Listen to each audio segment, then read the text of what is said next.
बहनों और भाइयों, इतिहास केवल काले अक्षरों का एक समुच्चय नहीं होता है, उसका एक कलेक्शन मात्र नहीं होता है। इतिहास एक प्रेरणा होती है। इतिहास हम सबको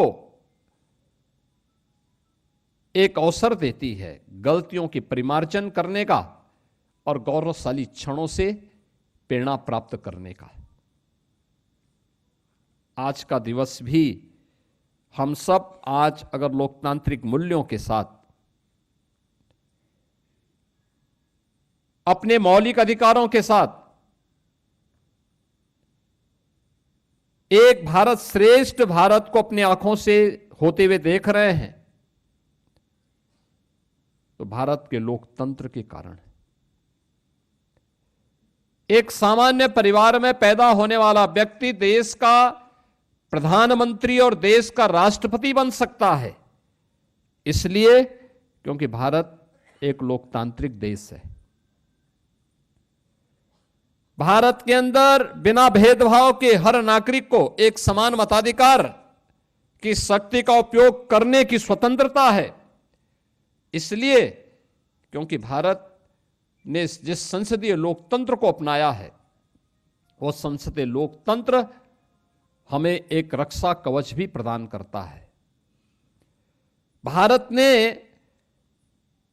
हर वयस्क मतदाता को जो अधिकार दिया है और दुनिया के सबसे पहले लोकतांत्रिक देशों में भारत एक ऐसा देश है जिसने अपने यहां संसदीय लोक प्रणाली लागू होने के बाद क्या महिला हो या पुरुष, सबको समान रूप से अधिकार दिया।